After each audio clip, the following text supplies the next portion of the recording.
여러분들은 선진국의 기준이 무엇이라고 생각하시나요? GDP가 높다면 선진국이라고 말할 수 있을까요? 우리가 세계 GDP 순위 2위인 중국을 선진국이라고 부르지 않듯이 선진국의 기준은 GDP가 아닌 다른 것들에서 찾아야 할 것입니다. 하지만 어떤 사람은 1인당 국내 총생산을 기준으로 해야 한다. 누구는 OECD 국가를 기준으로 해야 한다. 혹은 인간개발지수가 0.8 이상 되어야 한다 등 의견이 제각각인데요. 물론 대한민국의 경우는 위 기준에 모두 부합하긴 하지만 이렇듯 선진국의 기준은 따로 정해져 있는 게 아닙니다. 그러나 선진국의 기준은 명확하지 않지만 전 세계인들은 어떤 나라가 선진국인지 어떤 나라가 아닌지 꽤나 정확하게 알고 있죠. 중국인들은 자국을 미국과 맞먹는 선진국이라고 주장하고 있지만 미국은커녕 이들을 선진국이라고 인정하는 사람은 아무도 없듯이 말입니다. 오늘 다뤄볼 주제도 이와 관련이 있습니다.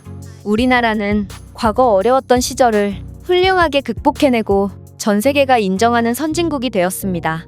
따라서 가난하고 힘들었던 과거를 잊지 않고 다른 개발도상국들에게 무상원조를 통해 많은 도움을 주고 있죠.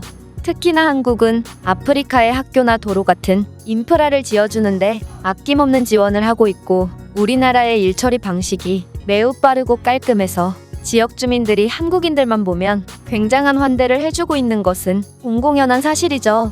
그런데 중국도 아프리카에 뭔가를 짓고 있다고 합니다. 물론 이들은 무상원조는 아니고 아프리카에 투자를 하고 있는데 약 50조 원을 투자하여 철도, 항만, 건물, 도로 등의 인프라를 설치하고 있다고 합니다. 중국은 아프리카에 투자한 금액을 천천히 받되 이들의 지하자원과 도로 이용료 등을 갈취하며 아프리카의 경제에 서서히 침투하고 있는데요. 과거에 자신들이 일본에 당했던 수법을 그대로 아프리카에 써먹고 있는 중국을 보면 이들은 역사를 잊은 듯 보이기도 합니다. 하지만 문제는 중국이 아프리카에 설치한 인프라는 그야말로 중국식으로 지었기 때문에 많은 문제를 일으키고 있다고 하는데요. 이와 관련하여 한 외국인이 글로벌 커뮤니티에 한국과 중국이 아프리카에서 지은 건물을 비교하는 글을 올려 큰 화제가 되고 있습니다. 그렇다면 도대체 어떤 내용일지 살펴보도록 하겠습니다. 나는 아프리카에서 장기 해외 봉사를 다니고 있어. 이곳에서 오래 있다 보면 정말 많은 것들을 알게 되는데 아프리카에 지원을 해준 나라 중에 어떤 나라가 진짜 선진국이고 어떤 나라가 선진국인 척 하기만 하는 중진국인지 정확히 알 수 있어. 바로 그들의 일처리나 태도를 보면 돼. 그저 선진국이 되고 싶어 억지로 보여주기식 지원을 하는 국가들은 건물도 대충 짓고 일처리도 느리고 그냥 일을 빨리 끝내고 집에 가고 싶은 생각밖에 안 하지. 나는 한국인들과 중국인들이 다녀간 곳에서 이 차이를 정확히 알게 되었어. 일단 내가 갔던 학교 중에는 한국이 무상으로 지원해준 학교가 있었는데 이곳의 주민들이 한국을 몹시 좋아하길래 그 이유를 물어봤어. 그러자 한국인들은 애초에 학교만 지어주기로 했지만 이곳의 열악한 상태를 보고 도로와 도로 표지판, 가로등 같은 인프라를 추가적으로 설치해줬으며 이 공사를 주관하는 한국의 기업은 한국인 인력을 보충하는 것이 아닌 이곳 사람들을 고용해서 지역 경제를 살려줬다는 것이었다. 그리고 한국의 건축 기술은 매우 훌륭해서 다른 아프리카 기업의 작업 속도보다 3배 이상 빠르고 훨씬 더 튼튼하게 학교를 지었기 때문에 이 건물이 지어진 지 5년이나 지났음에도 아직 문고장 한 번 안 났다고 해. 따라서 이런 한국의 아낌없는 지원은 정말 마음에서 우러나오는 선이라고 느낀 주민들이 아직까지 한국에 대해 고마움을 느끼는 거지. 반면 내가 현재 봉사하고 있는 다른 학교는 중국에서 지었는데 이들은 애초에 무상 지원이 아님에도 책임감 없는 시공을 해서 많은 문제를 일으켰다고 해. 이들은 중국인 노동자들만을 고용했을 뿐더러 원래 계약했던 학교 건설에엔 그 어떠한 호의도 베풀지 않았는데 이건 애초에 계약된 내용이 아니었기 때문에 큰 문제는 아닐지 몰라.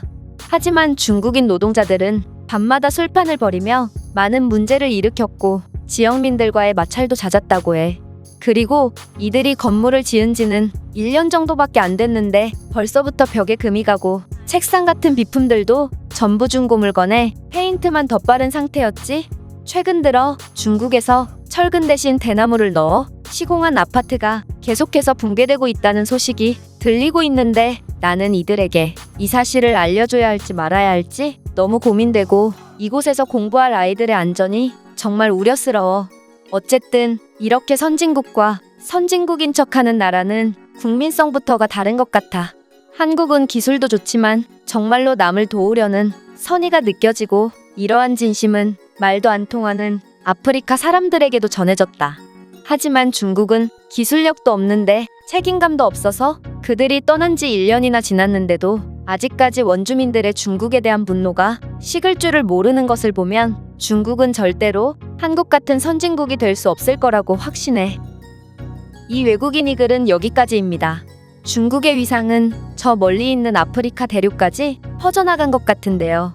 과연 이들이 투자하는 50조 원이 정말로 그만큼의 값어치가 있을지 의심이 되는 상황입니다. 이 글에 많은 외국인들이 댓글을 달며 큰 화제가 되고 있는데 그렇다면 해외 반응은 어떤지 살펴보겠습니다. 아마 선진국 중에서도 한국처럼 헌신적인 모습을 보이는 국가는 별로 없을 겁니다. 한국은 어려웠던 시절에 받은 도움을 잊지 않고 있기 때문에 도움이 필요한 국가들에게 아낌없는 지원을 해주는 것이죠. 저도 모든 선진국들이 한국 같은 태도를 보이지는 않을 거라고 생각합니다. 하지만 적어도 중국처럼 장난질을 하진 않죠? 외국에서까지 사기를 치는 국가는 중국이 유일할 겁니다. 한국이 현지인들을 고용한 건 정말 감동이다. 나도 아프리카 건설 현장에 파견되어 일해본 적이 있는데 현지인들과 말도 안 통하고 문화도 달라서 그들과 소통하는데 굉장히 애를 먹었던 기억이 있거든. 실제로 아무리 현지인들의 급료가 싸다고 해도 이런 문제들 때문에 웬만해서는 현지인들을 쓰지 않죠. 장기적으로 보면 결국 손해거든요. 한국이 이들을 고용한 것은 정말로 아프리카를 변화시키려는 목적이 있었다고 봅니다. 한국은 정말 멋진 국가예요. 한국의 무상 지원들은 그저 금전 지원으로 그치는 것이 아닌 개발도상국들이 스스로 자립하는 법을 가르쳐주는 형식의 고차원적인 지원이 대부분입니다. 따라서 이들의 지원을 받은 많은 나라들이 항상 한국을 보며 자신들도 한국처럼 될 수 있으리라 하는 희망을 품는 것이죠. 한국과 중국의 차이는 간단하다. 둘 다 아주 창의적인 생각을 갖고 있지만 한국은 그 생각을 생산적이고 좋은 곳에 쓰고 중국은 어떻게든 사기를 쳐서 이익을 보려는 나쁜 마음을 갖고 있다. 그러한 차이가 선진국이냐 아니냐를 결정하지 않았나 싶다. 한국인 동료와 세계 여행을 하다 보면 이상하리만큼 한국의 호감을 표현하는 외국 사람들이 많던데 이러한 선행들이 모여 큰 차이를 만들어낸 거구나. 한국은 정말 대단한 것 같아.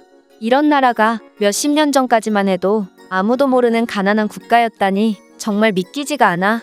한국의 모범적인 행보를 볼 때 이들의 성공은 아마 시간 문제였을 것 같아. 중국의 건설을 맡기다니 아프리카는 제정신입니까?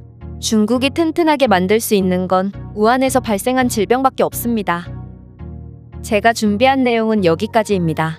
끝까지 시청해주셔서 진심으로 감사드리며 여러분들의 구독과 좋아요는 영상 제작에 큰 힘이 됩니다. 이상 세모튜브였습니다.